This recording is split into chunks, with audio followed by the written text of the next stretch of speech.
Let me read you her bio. Her bio is amazing. So do bear with me. I am reading off, but let me introduce her. It's Miss Stella.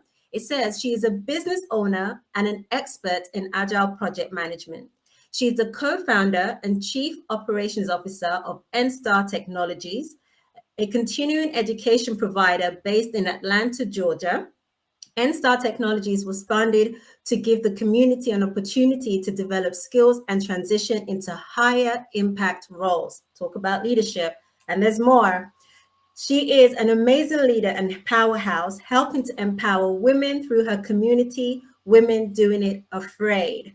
After understanding the power and at the same time the powerlessness of fear and how it can be an obstacle to living and intentionality, this community, developed by Miss Stella, was created to help women defeat their fears through education and empowerment. She has spoken at global stages, National School Boards Association of Women in Leadership, online projects, and various other things. I think I won't hold you up anymore. I am going to bring up the wonderful Miss Stella. Hello from Yeah. UK to Atlanta. Yes. Hotlanta. Thank you for having No me. way. I'm super excited to be here and I'm happy to jump right into it. Is that Fantastic. The okay? stage is yours, ma'am. Absolutely. Okay. Well, thank you once again, everyone. And I'm going to start off with asking you two questions. What fear is stopping you? And whose fear are you carrying? Take a moment to think about these two questions. And I would definitely encourage you to have your pen and paper handy. Most times we seek answers, but we do not put ourselves through the pain of sitting with the right questions.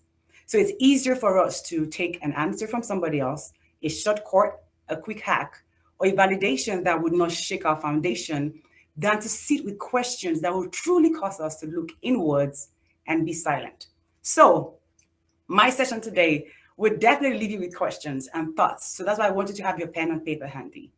And just as I have been introduced, my name is Stella Ihenacho, and just like you, I am a woman who is whole and yet made of parts.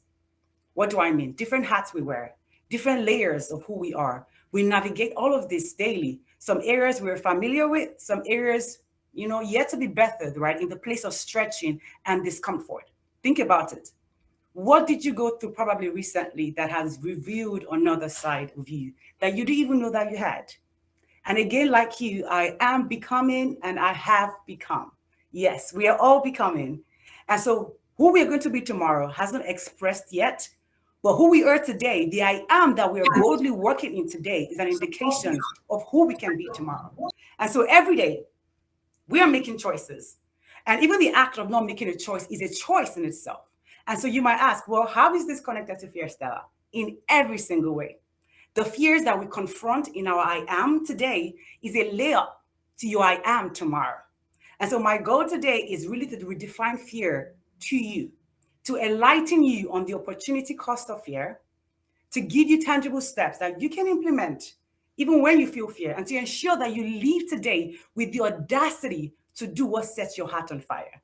And an advanced warning, ladies, right? You're going to hear the word fear from me so many times today that by the end of the session, if anyone asks you, well, do you feel fear? You'll be like, what is that, right? So get ready for that. All right. Have you ever heard the statement that says we are the sum total of our experiences? I'm sure you've heard that statement. And we only see this, right? We only interpret this from the positive angle. And somehow we neglect that this also includes the fears that we have gathered along the way, self-inflicted fears or projected fear. So quick description. What does self-inflicted fear mean? It's a fear that you and I cause on ourselves. So for example, you have an exam for a job coming up. You know you did not prepare for that exam. You take the exam, you fail the exam. You attempt it again, you didn't change your process, and then you fail the exam. And then your I am statement is, I am not cut out for that job, influenced by your self-inflicted fear. And then the other kind of fear is projected fear, which I will talk more about that later. So every day we make choices to be here, to not be here, to get up in the morning when the alarm rings, or to go to the gym, to compare ourselves with strangers on the internet, or to be still and obey, to be self-disciplined, to honor our words with our actions, or to trust ourselves with consistency or not, right? Every day we are making choices, every single day. Or we probably make a choice to unconsciously tell everybody what we are doing so that we can get validation to just keep our fan flaming, right? But at the end of the day, the question is, you think you're making choices, but our choices are also making us. Every day we are making choices, but our choices are always making us. So my next question for you is the choice that you're making, that you make every single day, that you're intentional or non-intentional about it, is that choice or lack of choice influenced by fear? And so for this segment right now, I want to debunk two myths. And one of them is that fear only cripples people. And I know I heard that at the beginning of the session. Fear only cripples people, that it only stops people from making a move. When in fact, fear can also instigate emotion. You can be stuck in fear and be stuck in inaction, and you can be stuck in fear and be in action. And so it's that conflict between, well, I want to move, but I'm stuck, with I want to stop, but I'm moving, is how powerful something that is intangible as fear can be. And yet it has tangible results in our life. If you look around the world right now, our world is such an emotion driven world, activity driven world. In fact, I was thinking recently that we need to have a mindset to celebrate people without the event of a celebration. Because in this world, it takes a lot of courage to be still. And so, what do I mean by stillness? What do I mean by pausing or being quiet? How can I do that? If I ask you, a lot of people, most time people ask themselves, well, how can I pause? How can I just pause and let this world pass me by? Anyone ever had those thoughts at all? Or how can I stop? If I stop, I'm going to lose my relevance. Oh my goodness! Oh, something new is happening and it's trendy, and I have to jump on the bandwagon, right? How can I pause and let my identity lose its essence? So what if I pause and then nobody knows who I am? Yet we are in motion doing things that are in conflict with our I am. Why? The root cause of all of these things? Fear. Fear inspired action. So you see why it's so dangerous to compare yourself to somebody else. Because we can lie to everyone, but we cannot lie to ourselves. And when you're still, your innermost thoughts are speaking, and some of us cannot handle that. And so, what we do is we subdue our thoughts by doing an activity, aka action, to get a quick win so that we can feel, wait for it, courageous. There is a difference between doing it afraid, which is women doing it afraid, and doing it to avoid fear. Let me give you another example. How many of us are perfectionists? Put in the chat if you are a perfectionist, because I am a recovering perfectionist, right? Where everything has to map out mentally before you step out right. First of all, my day job doesn't even help my cause of trying to recover from perfectionism because of what I do as for my career, right? But as a perfectionist, everything has to map out mentally. We need to have the detail. We need to make sure things are perfect, right? So much time spent in planning, but then guess what? We don't execute. Then the planning leads to procrastination and then overwhelm. Now, the planning was the action, but the real problem, though, is fear. Because perfectionism is actually rooted in fear of failure. I want it to be perfect. Fear of success. Well, if I'm successful, am I going to lose people? Fear of people's opinion. Well, I got to represent XYZ. Fear of judgment. So if you're here today and your I am statement is, I am a perfectionist, I want you to ask yourself this question though. Am I really a perfectionist, or am I just stalling because of fear? Another myth I want to debunk today is fear is only for a select group of people. Now, years ago, I started a series called the Spotlight Series Interview. And my goal was to interview women in our community who were successful in every definition of that word. But they were also bold to talk about the fears that they had faced, right? And why was this an important assignment to me? It was important to me because you don't see a lot of people talk about the struggles that they face. Some want to give the semblance of I woke up like this, which is okay. But I also wanted to show people that fear was no respecter of persons, that every stage that you're in, there's always some sort of level of fear right there, and you don't have to run away from it. And to me, these women were relatable examples. So I want you to know that fear isn't just because you're feeling fear doesn't mean there's something off or wrong with you. No, absolutely not. Whatever you're feeling right now is valid. The question, though, for you is, what are you doing with that feeling? And now, for this segment, now I want us to reframe our perception and how we interact with fear. So, if you have your notepad ready, write down this question: what fears do I have?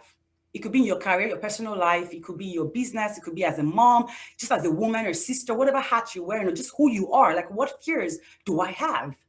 And what are my fears telling me? That is the question I want you to write down.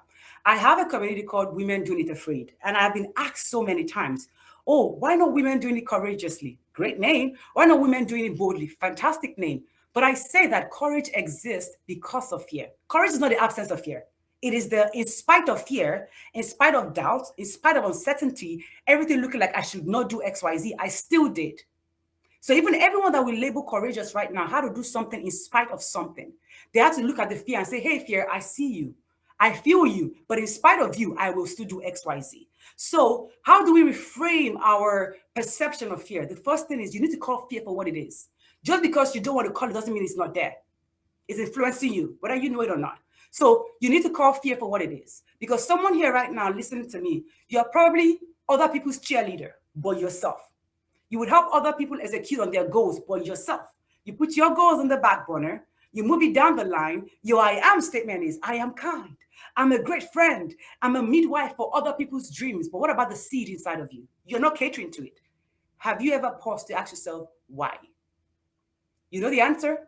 Fear. And perhaps, probably you're someone who you don't even want to associate that word to yourself at all. We need to call out fear for what it is. Another way for you to reframe how you see fear is people say fear cripples you. Fantastic. Yes, false evidence appearing real. I get it. But you need to see fear as your friend and not your enemy, as your teacher and not your captive, as an indicator for your growth, for your self reflection and growth. What do I mean? If you ask yourself this question, why are you afraid of pausing? Talk about stillness. Why are you afraid of pausing? Why are you afraid of just pausing? Like you know that you are in a lane that you should not be. Why are you afraid of just stopping? Most times it's pride. Guess what? Your fear has led you to that answer.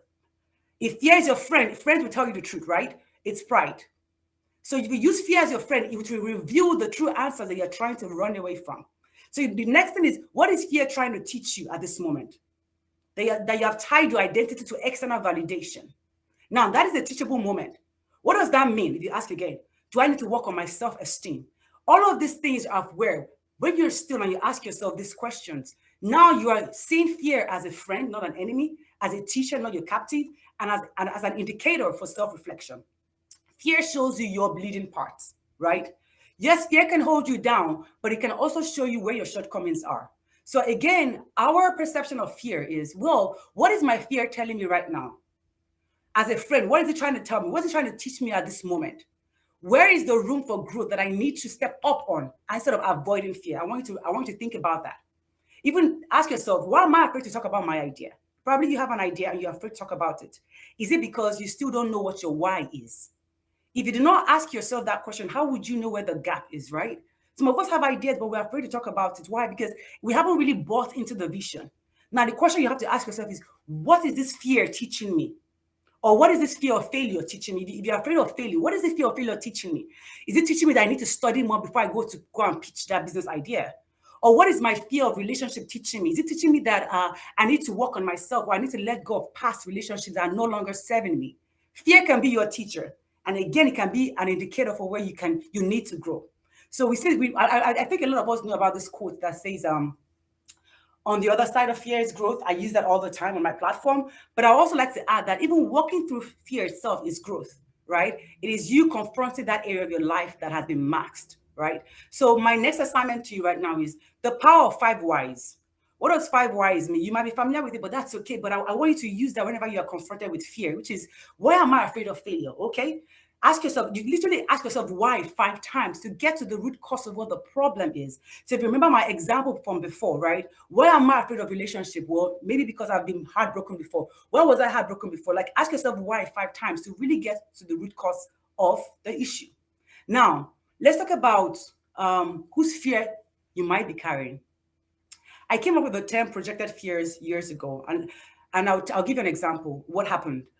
When I migrated to the United States of America a couple of years ago, a family friend told me that I needed to work a certain kind of job, a menial job, because the type of job I really wanted wasn't going to be possible for me. So her suggested profession was to be mail delivery woman, which was what she was also doing at that time. Now, did she mean well? Perhaps she meant well, but that was a projection. She was projecting from our own experience. So we are the sum total of all the projected fears that we have let take roots in our hearts. And projection comes from most times from people that are close to us, our family, our friends, our loved ones, and probably people that are not so close to us, our coaches, even influencers. And so this is an inherited fear. It is not yours, but somehow you've let it take root in your heart, right? Now, the projection comes from these people. They mean well, but now their thoughts have become your thoughts. Their good advice now has become your advice, right? If you ask someone a question like, why didn't you write that book? Maybe someone told them, well, that in this area, people don't buy a book from people that look like us. But that wasn't your experience. That was a projected fear. Or why didn't you apply for that job? Well, they won't take an immigrant. But how do you know? You don't have the data to back that up. You haven't given yourself a chance. You're working off of someone else's data. So if I'd held on to that friend's or relative's projected fear concerning my career, now would I have had the opportunity to help professionals like me right now get into the career of their choice? I would not be able to help stay-at-home moms, for example, right? Yeah. And six-figure salary, or dads who are not able to provide for their families, or women or men being able to buy houses or assets for themselves. That is the cost of projected fear. So my question to you, though, is whose fear are you carrying that is so heavy, that is heavier than your purpose? Now I'm going to end with this. Opportunity cost of holding on. Opportunity cost of fear. Yeah. Remember? Now, is my time coming up? Yeah, I was I wanted to Oh, kind of just really just ask you a question because that was so much okay. already that we, even I've got questions, all the things that you've said to consider, I've written them down. But a quick question before we go on to our next speaker. Thank you so much. That was so Sure, no powerful, worries. and insightful, and a lot for us to take away. You talked about, I think a lot of times, yes, there are self-inflicted, but also the projected, just like the example that you gave. I'm going to come at it from a spiritual point of view in terms of Sure. leadership. How do you deal with that in terms of the projected scene, being able to stand in a position of leadership at work and you're fearful about your role, the security of your role, but you also want to make impact? Can you reframe the So question? it's dealing with the projected fear, externals, how, Yeah. because in our minds, we're thinking if I do this or if I speak up about my faith to have this impact where I am based on my position, there is a fear that I will lose my position. So it's both a self projected and externally projected fear. Okay. So we're talking about speaking about our faith in our place of work so that we don't lose our position. Is that correct? Yes. Well, first of all, there's a time and season for everything. Even the Bible says that. Mhm. So you got to ask yourself, is that the time and season for you to talk about your faith? And if you think about it, like our fruits should be what speak about our faith. Like instead of saying I'm a Christian, is your attitude, the way you show up to work, your excellence, the way you attend to people. That should be where people want to know more about your faith than you talking about your faith. I guess what I mean is in terms of, I guess, principles. Okay. Yeah. Integrity where certain situations may compromise your your actions or your Absolutely. belief. Absolutely. Absolutely. So for me, if I was in that situation, right, two things, right? Either I let people know who I am. My Yeah. I am is my I am. I am a child of God. This doesn't work with my values. This is who I am. And whatever consequences happen, happen. Because the good thing is, like, wherever you sow good seeds, you're going to get good fruits.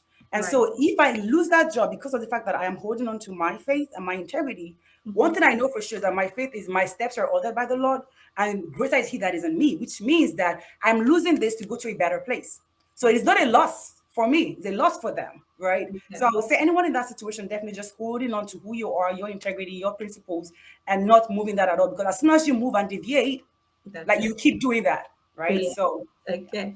Thank you so much. That was, I mean, again, like I said, there's so much for us to take away. So thank you for joining us and all the best. Take care.